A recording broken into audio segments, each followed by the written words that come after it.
सुबह उठ के कमर में बहुत ज्यादा दर्द होता है। वॉक करो तो बेटर लगता है और रेस्ट करो तो और भी वर्स हो जाता है। सभी बोलते हैं कि ये जिम इंजरी है। एक सवाल, क्या ये मसल स्ट्रेन नहीं बल्कि एक ऐसी ऑटो इम्यून कंडीशन है जो स्पाइन को फ्यूज कर देती है? उसका नाम क्या है और वो एक ब्लड टेस्ट क्या है जिससे इसका पता चल सकता है?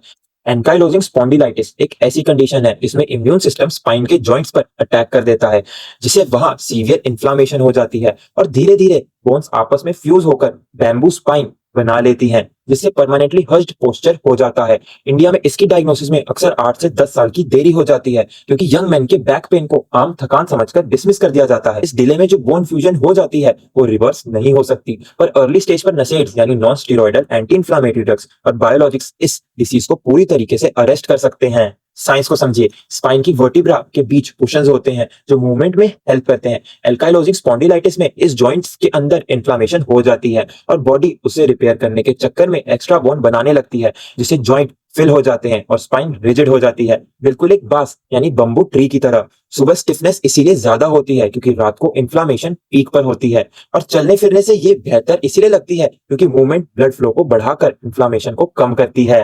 3 स्टेप फॉलो करो। पहला, HLA-B27 का सिंपल ब्लड टेस्ट करवाओ। लगभग 1000 से 1500 रुपए में हो जाता है, जो 90% एल्काइलोसिस स्पॉन्डिलाइटिस पेशेंट्स में पॉजिटिव आता है। दूसरा, सैक्रोलियक जॉइंट का MRI करवाओ, क्योंकि एक्सरे अर्ली स्टेज की इन्फ्लामेशन को मिस कर देती है, जबकि MRI सबसे पहले चेंजेस दिखाता है। तीसरा, तुरंत एक र्यूमेटोलॉजिस्ट से मिलो जो नसेड्स यानी non steroidal anti inflammatory drugs या TNF इनहिबिटर जैसे एडवांस ऑप्शन से डिसीज को स्लो कर सकते हैं। और रोजाना स्विमिंग या योगा करना स्पाइन की मोबिलिटी को प्रिजर्व करने के लिए बेस्ट ऑप्शन है। ध्यान रखें, जिन्हें IBD यानी क्रॉन्स या अल्सरेटिव कोलाइटिस है, उनमें AS का रिस्क बहुत ज्यादा होता है। अगर अचानक आंखों में रेडनेस या पेन हो, जिसे यूवाइटिस कहते हैं, तो ये भी एक एल्काइलोसिस स्पॉन्डिलाइटिस का एक साइन हो सकता है। एल्काइलोजिंग स्पॉन्डिलाइटिस पेशेंट्स के लिए स्मोकिंग करना डिसीज प्रोग्रेशन को ड्रामेटिकली एक्सेलरेट कर देता है, इसीलिए स्मोकिंग क्विट करना सबसे जरूरी मॉडिफाइबल फैक्टर है। और वुमेन में एल्काइलोजिंग स्पॉन्डिलाइटिस थोड़ा लेट और अलग तरीके से प्रेजेंट होता है, इसमें हिप पेन ज्यादातर देखा जा सकता है, इसीलिए से मिस मत करो।